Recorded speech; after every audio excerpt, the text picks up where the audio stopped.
everyone, this is Heartwoods Haven, and I am your host, Brandy Swords, and my co-host today is Lynn Miner, and we have a special guest, Brad Durkin, right? Say it right? That's right, yeah. All right, well, thanks for coming on the show. Yeah, thank you guys so much for having me. I really appreciate it. Well, we are so excited to hear about your nonprofit that you started, so please tell us who you are and all about what you do. Yeah, absolutely. So my name's Brad Durkin. I'm a guy in long-term recovery from the Central Ohio area. And I work in the addiction field, so I've crossed paths with probably a lot of you guys and a lot of the listeners that are going to check this out too. But we recently launched, me and a handful of friends, a nonprofit called the Recovery Explorers Club. And essentially, we have found the therapeutic value in community and nature and outdoor activity. And when we were all kind of brainstorming about where we're at in our recovery and how we want to give back in like a totally selfless way, we were like, what a better way than providing those same experiences that helped kind of bring us back to life. So we're just getting started, and that's kind of the mission right now. So where did the name come from? Funny story, actually. So there's the show called Expedition Unknown, and I've always been fascinated with like early explorers that did the Arctic and the North Pole and things like that too. Anyways, there's this guy on that show named Josh Gates, and he runs something called, he doesn't run it, he's in like a really prestigious fraternity called the Explorers Club. So I looked it up, and it's like, over 100 years old, and like all these elite explorers on there, the first guy to the North Pole.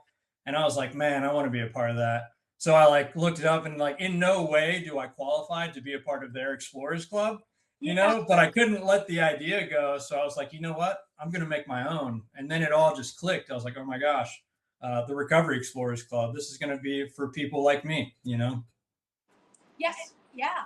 That's so cool. And it's amazing because it's nature based. I love like seeing your picture and all that.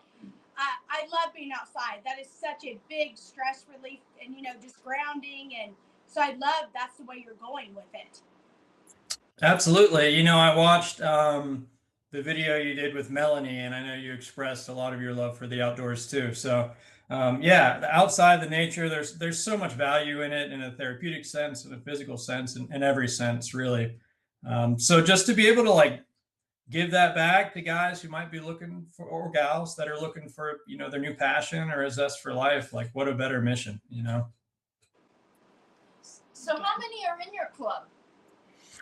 So right now we have our 5 board members. And what we did was we created like our nonprofit and then our official Facebook page, and people can follow all of our activity on there. But we also created a community group on Facebook too. And there's about a few hundred people on there now. And people are starting to plug in and say, hey, this is the sober adventure I had this past weekend, or this is what I like to do. And some of them are like motorcycle rides, and some of them are like yoga or kayaking at night. And it's just so cool to see all the different things that people that are in recovery are doing to fill their cups, Oh, and it is. Where's your favorite place to go when you are just like, I just need to release and where's your place?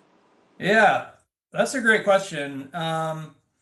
So my family has land that's been in our property or been in our family for a couple hundred years in Southeast Ohio in Vinton County.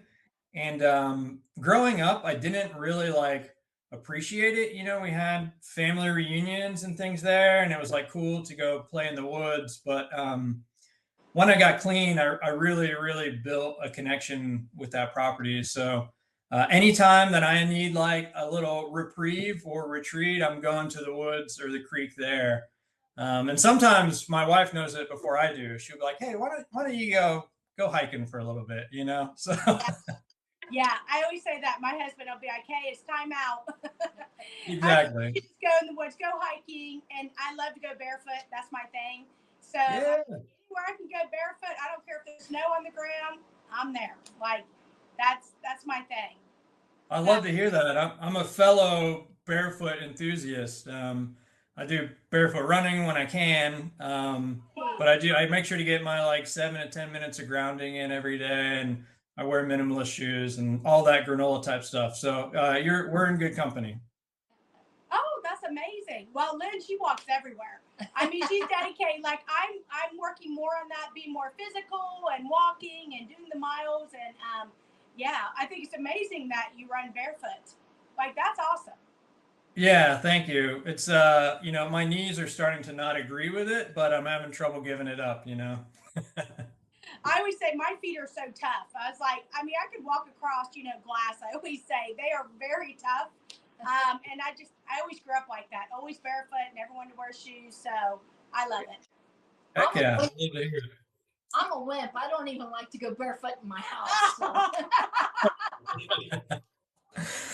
you're inside. It's outside where you want to do it. Oh my gosh. Well, what was the turning point for you to decide to get sober? Honestly, I think mine's like it's a little unique and kind of beautiful in a way, because it really like highlights what I think the most important thing about all this is. So I went, I was in a mess here in Columbus in my active addiction for a long time. And I kind of got like swept off to treatment, through family and friends and things like that.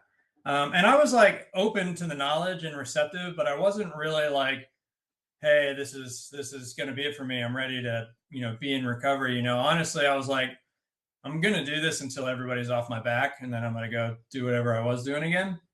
And honestly, I thought I could figure it out, like a lot of us did. I thought I could sort it out and do it on my own and be an at-home doctor and all those things.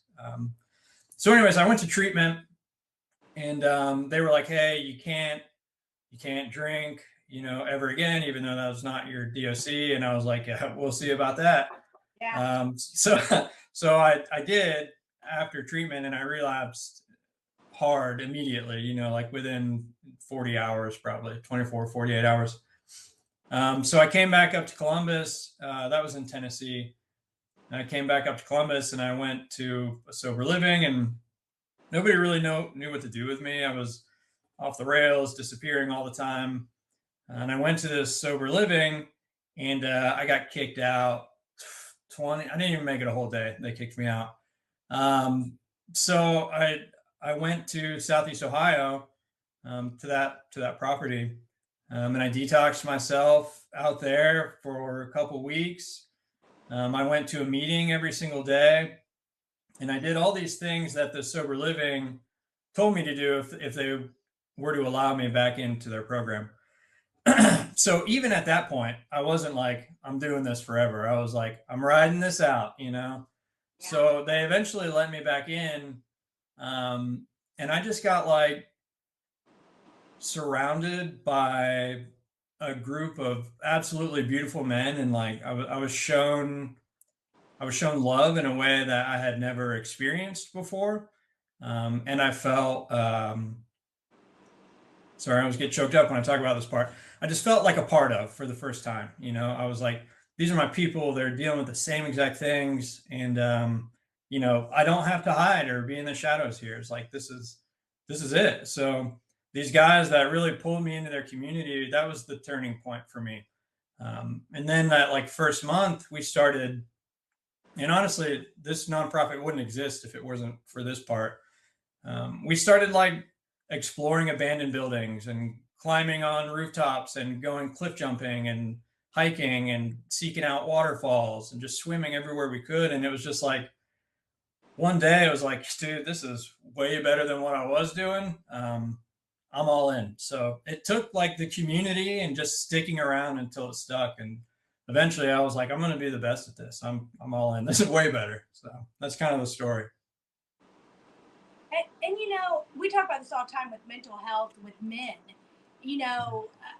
I think it's harder. Do you think it's harder for men to open up with other men, or just in general?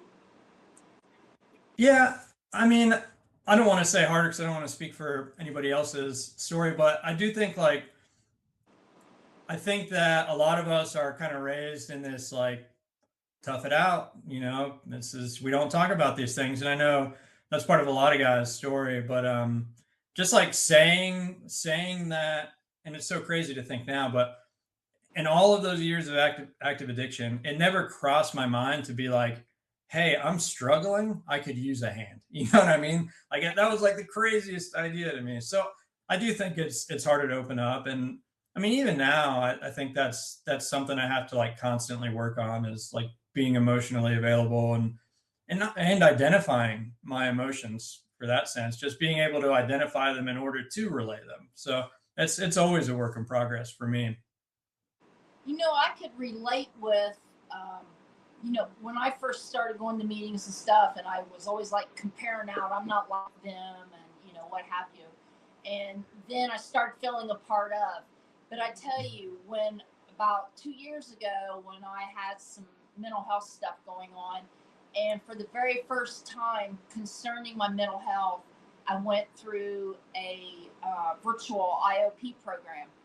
And all the times that I've been trying to work on my mental health, it was the first time that I ever felt that I belonged somewhere. And I can relate with that. You get choked up, it just something about it. You're not alone. Yeah. Question: do you think that like do you think it being virtual had a little bit of an aspect of like you feeling the comfortability to like take the next step, I guess? I don't know whether because it was virtual, but at that point I was willing to do anything. I think it would have been okay in person too, Yeah. because I was to that point. I mean, it was bad. I Yeah. had no hope whatsoever. Wow. Thank you for sharing that. But I could relate with that, how it chokes you up, and you just, finally you feel like you're a part of something, and, get all in. Yeah, no doubt. And that's like that community that saved my life, just hopefully we can provide some of those experiences for some other people, you know what I mean? So giving back what was given us, that's the Yes, goal. yes. And like with your group, are these the same friends that like you grew up with, or are these new friends that has joined your board? Yeah, good question.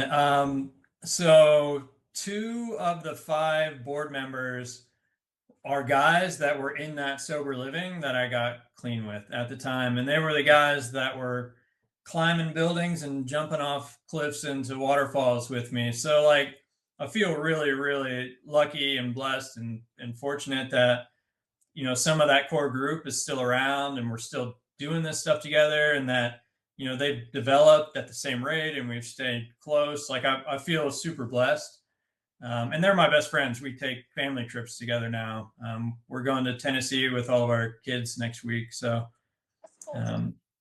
and the other two guys are just two guys that I felt had really good character and integrity and worked in the field. And they have an absolute love for the outdoors and rock climbing and things like that too. So they were just the perfect fit. So with your nonprofit, so how do people connect with you? Like through social media, websites? What's the best way that they can connect with you? Yeah, so the best way to connect right now is to one, follow the Facebook page or Instagram called the Recovery Explorers Club. Okay. The best way to be involved is to jump into the group page that we have, which is the Recovery Explorers Club community. But also on our website, there's like a contact us form.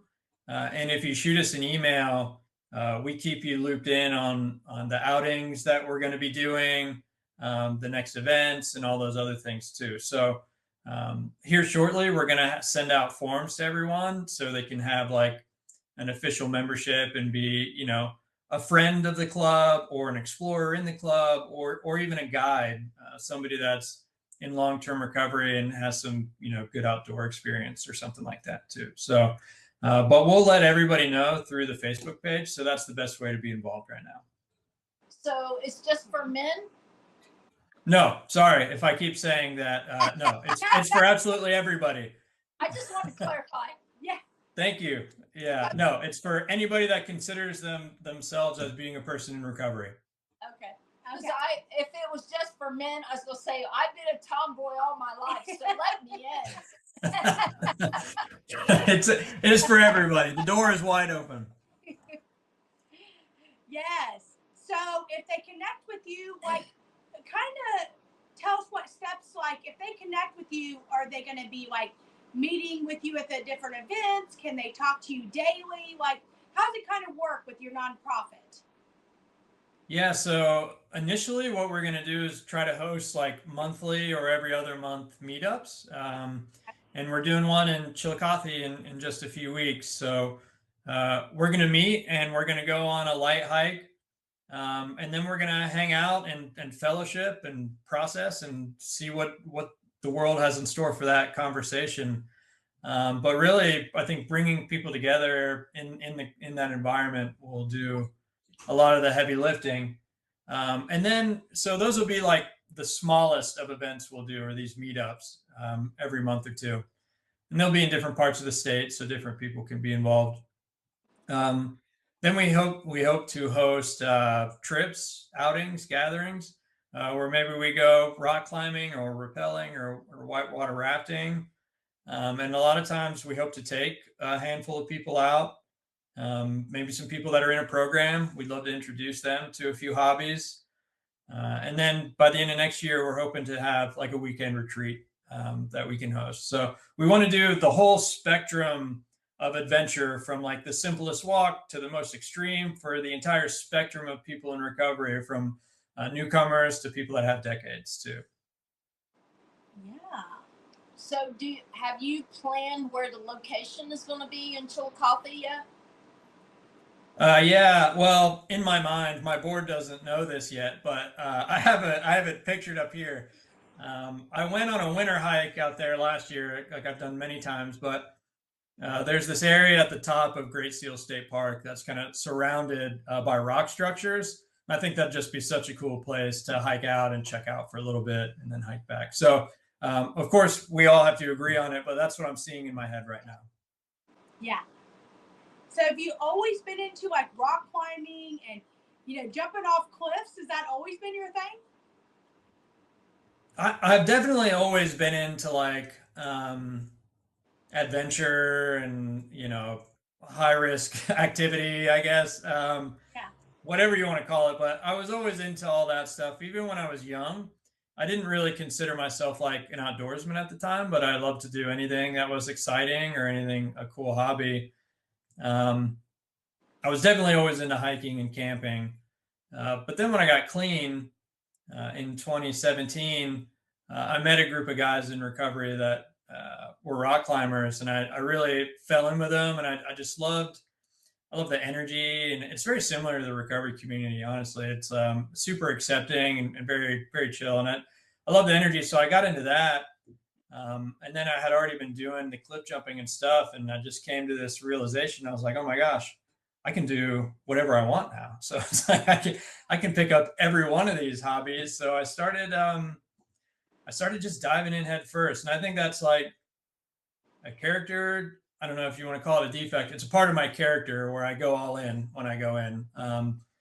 But so I was doing metal detecting, rock climbing, hiking, cliff jumping, anything I could get my hands on. And a lot of it turned from like the older I get, from like the more extreme activities to now it's most of it's really more mindful for me, and a lot slower pace. But yeah, I've always been into it. I've just never had it like be a core part of like filling my cup like it is now.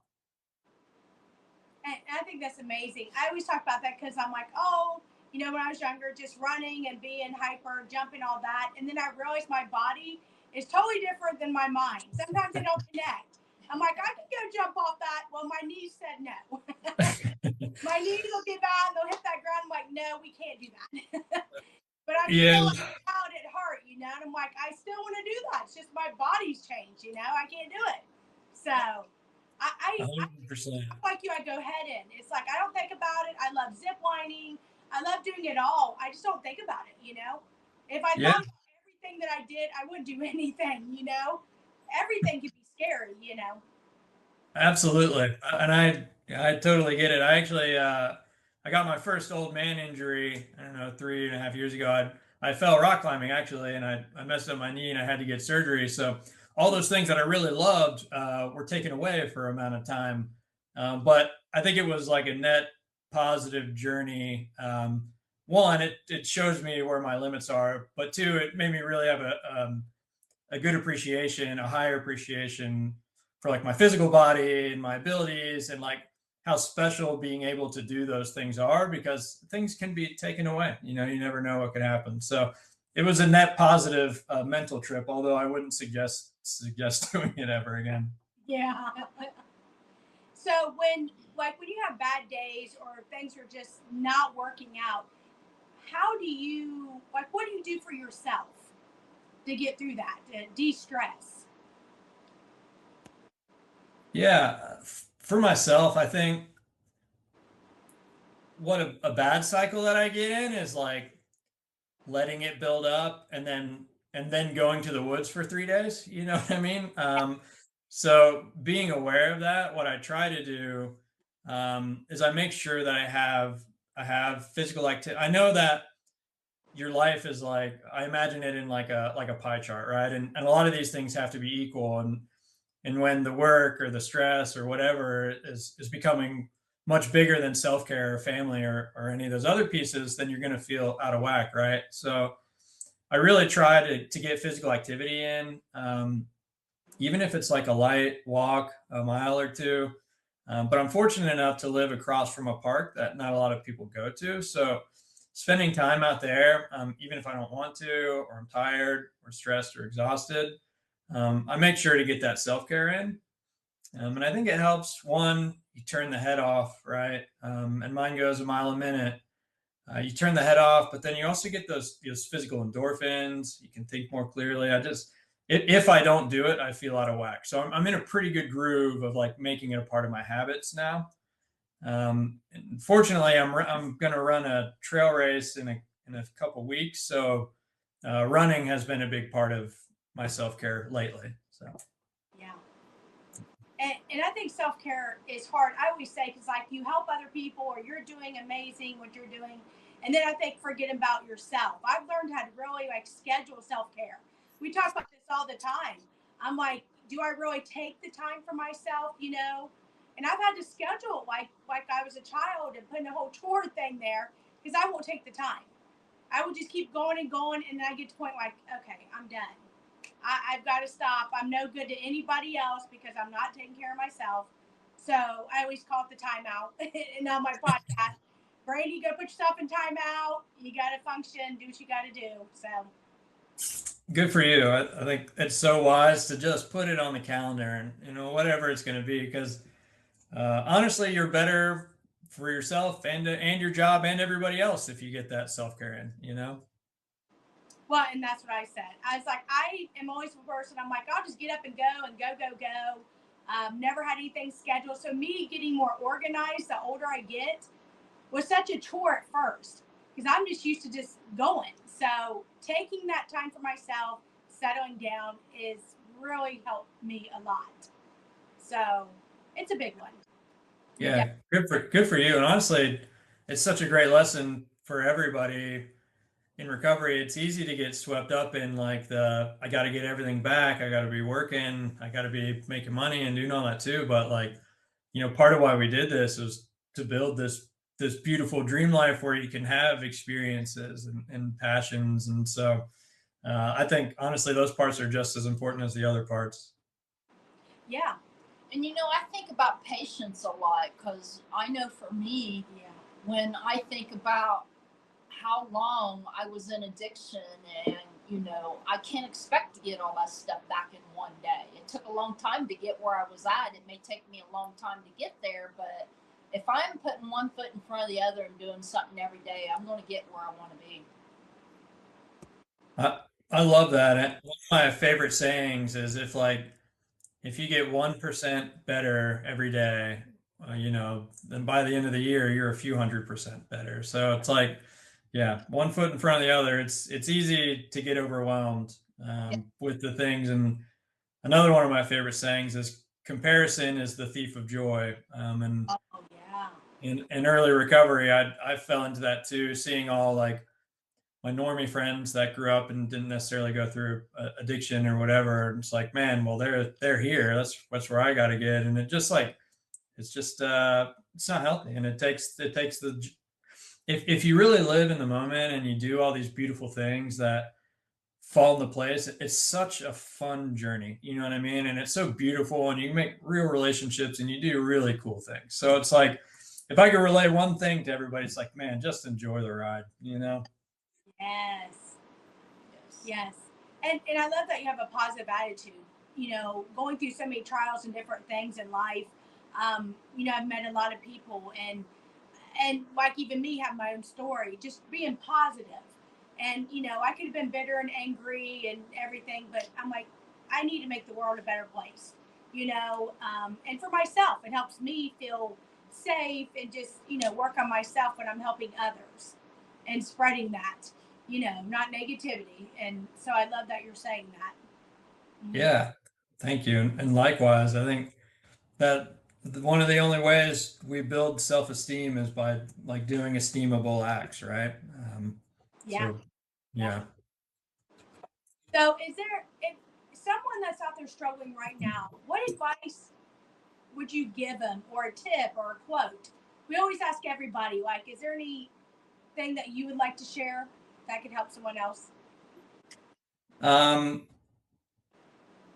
think for anybody that's struggling, at any point in, if it's early recovery, if it's in active addiction, I think just know that like, even though it seems monumental and insurmountable, like a beautiful life with a beautiful experience, with beautiful experiences is like, it's possible. It's absolutely always possible. And all of us are like an absolute testament to that. And I've been in those same places, in those same feelings, and like enjoy the journey, and beautiful things will happen. Yes, that's Well said. yeah. Well said. Oh, exactly. And thank you for, your nonprofit. And I mean, we definitely are going to share it, talk about it, because I love your ideal. I love what you're doing, and I think more people need to be aware of it.